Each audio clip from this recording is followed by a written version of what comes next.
Olá, pessoal, sejam bem-vindos à nossa aula de Química.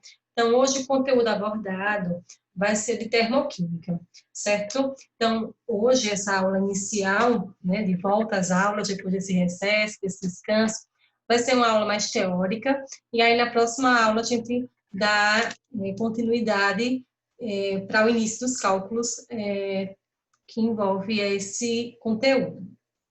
Bom, então o que é termoquímica? Então, a termoquímica, ela é um ramo da química que estuda as reações e os processos de mudança de estado físico, que envolvem trocas de energia na forma de calor. Então, quando uma reação química acontece, ela vai receber ou ela vai eliminar calor. Então, é esse ramo da química que estuda essas transformações, essas mudanças de estado do sólido para o líquido, do líquido para o gasoso, quanto de energia eu preciso ter para passar a água do estado sólido para o líquido e assim sucessivamente. Toda reação química, ela tem que ou absorver calor ou gerar calor. Então, ou seja, sempre vai ter essa troca de energia. A emissão ou absorção de luz, de calor, de eletricidade, são as formas que a gente consegue ver e observar que está havendo uma transformação, está havendo uma formação ou uma absorção de energia durante aquela reação química. Onde a gente pode encontrar, né, essas reações químicas, né, termoquímicas no nosso dia a dia. Então, primeiro exemplo está nos alimentos, né, que a gente consome. Então, quando a gente consome aquele doce, quando a gente consome aquele carboidrato, dentro dele vai ter lá uma energia que nosso corpo precisa para trabalhar. Então, aqui é um exemplo, né, da termoquímica no nosso dia a dia. O segundo é a combustão, então a queima né, de uma explosão dos fogos de artifício ou uma explosão qualquer, então é considerado uma combustão. Então também é um processo químico que envolve liberação de energia, liberação de calor. A queima dos combustíveis fósseis, como a gente sabe, né, gasolina. Então a gente coloca a gasolina no carro ou na moto, o motor vai trabalhar, vai queimar esse combustível. Então, essa queima do combustível para que o carro se movimente é estudado pela termoquímica. A gente vai saber quanta de energia é necessário para queimar tantos litros de gasolina, por exemplo. E um outro exemplo do nosso dia a dia que a gente encontra a termoquímica é na fotossíntese. Então, durante a fotossíntese, quando as plantas vão respirar, o que elas fazem? Elas absorvem a energia do sol. Então, quando elas absorvem a energia do sol, é um tipo de transformação química que é estudado pela termoquímica. Bom, existem dois tipos de transformações. Então, super simples de a gente identificar a diferença de uma para a outra. A primeira transformação é a endotérmica. Então, o nome já fala, lembra para dentro, né? Então, toda transformação endotérmica, ela vai absorver energia. Então, é o que acontece com a fotossíntese, por exemplo. Então, para que as plantas consigam fazer a sua respiração e produzir seu alimento, elas têm que absorver a luz do sol.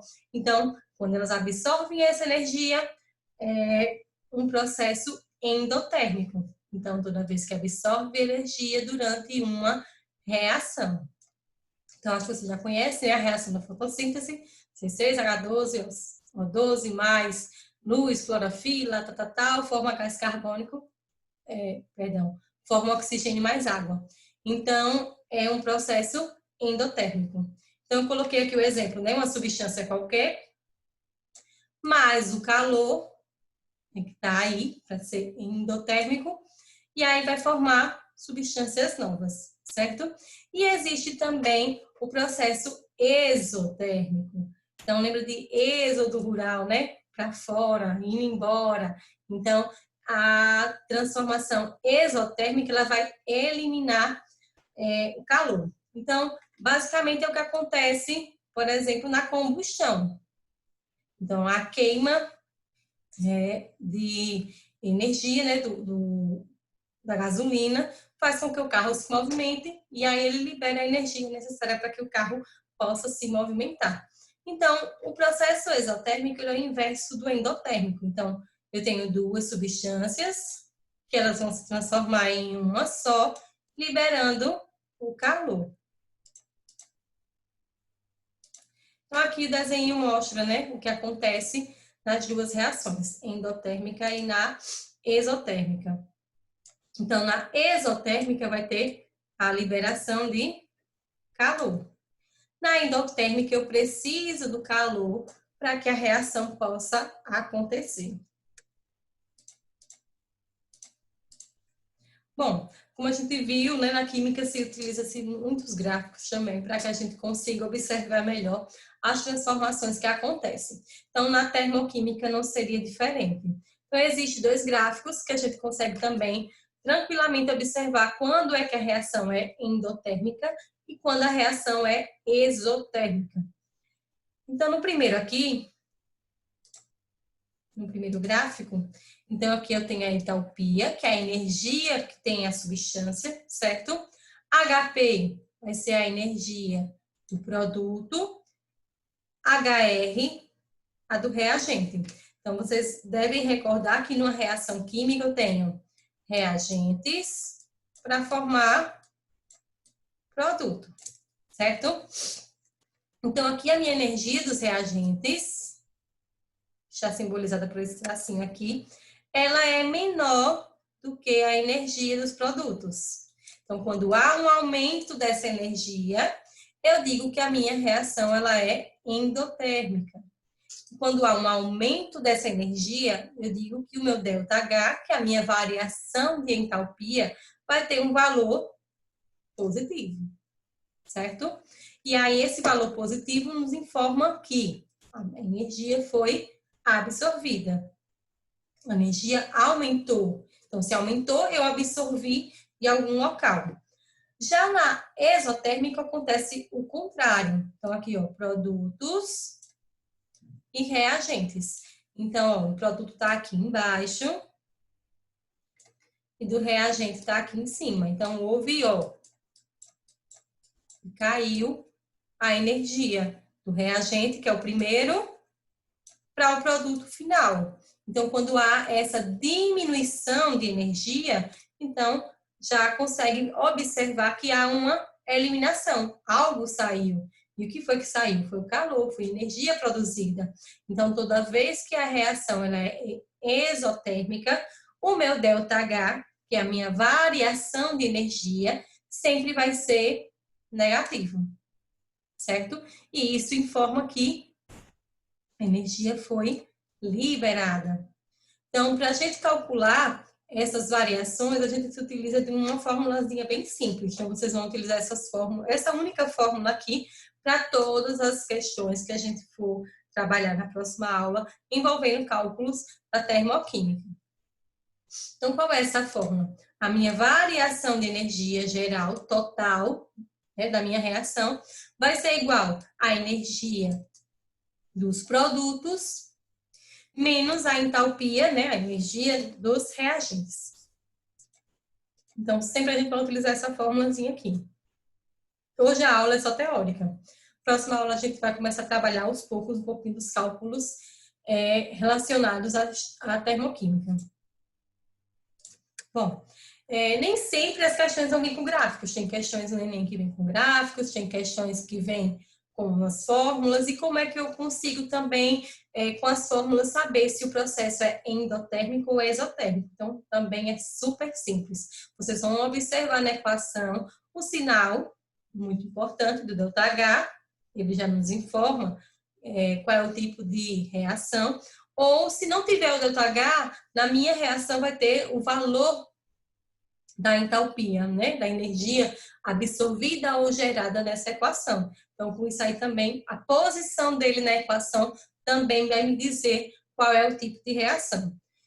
Então, aqui, na primeira equação, eu coloquei aqui, ó, C3H8 mais oxigênio produzindo CO2 mais água. Então, aqui, ó, meu ΔH negativo. Se o meu ΔH é negativo, eu estou eliminando energia, então, o meu ΔH é negativo, a minha equação é exotérmica, certo? Se, por algum acaso, a equação não vem com ΔH, ele vai ter que colocar dentro da equação o valor da entalpia gerada, produzida, né? Nessa equação. Então, eu coloquei aqui, repetir a mesma equação aqui, tá vendo? Normalmente, o que é que acontece? Na reação exotérmica, ele vai vir sempre no final, porque ele foi liberado. Através da junção dos reagentes, formou um produto e ainda formou energia. Então, essa energia vai sempre vir nos produtos. Vou colocar aqui, ó, energia nos produtos. Então, se a energia que foi produzida está nos produtos, a minha equação, ela é exotérmica. Ah, professora, mas a senhora falou do sinal negativo. Sim, mas a equação nunca vai vir negativo. Na equação geral, ele vai vir positivo. E aí, na próxima aula, que a gente vai começar a calcular a variação de entalpia de algumas reações, a gente vai ter que se ligar na hora de utilizar esses valores e trocar, já que a equação aqui, essa reação, ela é exotérmica, certo? Já nas equações endotérmicas, então, meu ΔH sempre vai ser positivo. Então, já é um indicativo que a reação é endotérmica.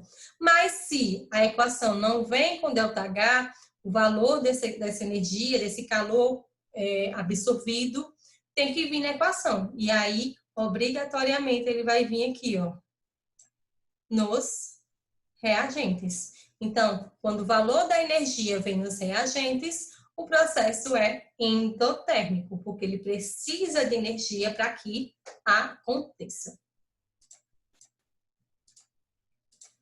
Bom, e aí quais são os fatores que podem alterar a entalpia? Então, existem alguns fatores bastante importantes. O primeiro é o estado físico. Então, dependendo do estado físico que a matéria se encontra, ela pode alterar o valor do sólido, líquido e gasoso. E aí, a absorção de energia vai ser maior ou a liberação de energia vai ser maior. Então, por exemplo, a entalpia da água líquida é diferente da entalpia da formação da água sólida. Então, são valores diferentes, certo? Então, isso altera no valor.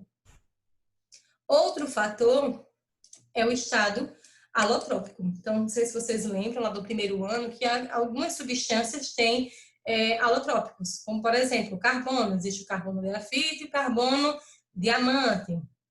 O enxofre também, o hidrogênio também tem alguns alotrópicos. O oxigênio, que é o oxigênio e o ozônio, que são alotrópicos também. Então, assim, eles procuram, né, nas reações, se utilizar do alotrópico mais estável, porque ele vai ter uma energia menor. A concentração, então a gente viu nas aulas passadas um pouquinho sobre concentração, né, sobre molaridade. Então, a concentração também influencia na entalpia. Isso porque quanto mais concentração, quanto mais substância eu vou ter, maior vai ser o valor da minha entalpia. Se eu tiver um valor menor de concentração da substância, menor vai ser o valor da minha entalpia. A temperatura também, muito importante, influencia bastante na entalpia. Nos laboratórios, a gente se utiliza para se calcular esses valores com temperatura constante. Mas aí, às vezes, acontece de haver alterações de temperatura. E aí, isso pode interferir no valor. Pode aumentar e pode diminuir. E, por último, o catalisador. Então, o que é um catalisador? Ele é uma substância que ela não vai reagir com as substâncias da reação lá, porém ela vai facilitar que a reação ocorra mais rápido, então ela vai agilizar. Então é como se ela desse um pulinho, ela desse uma alternativa mais rápida para que a reação aconteça. Mas esse catalisador ele não se mistura com as substâncias, ele só vai ativar essa reação para que ela aconteça mais rápido. Certo? Então, basicamente, o conteúdo teórico desse conteúdo é esse, certo? E aí, para vocês treinarem essa semana, não vou deixar exercício no Google Sala de Aula, eu vou deixar aqui a leitura do livro de Química, das páginas 68 a 77, é onde se encontra esse conteúdo de entalpia, de termoquímica, de processos endotérmicos e exotérmicos, certo? E alguns exercícios, que é as questões 1, 2, 5 e 6 da página 77. E aí, quando vocês responderem esses exercícios, pode ser só a resposta, não precisa copiar tudo não. Então, vocês respondem esses exercícios e manda foto no WhatsApp para mim, certo? Então, qualquer dúvida, qualquer esclarecimento que vocês precisem, eu estarei à disposição. Então, uma boa tarde, uma boa semana e fiquem com Deus.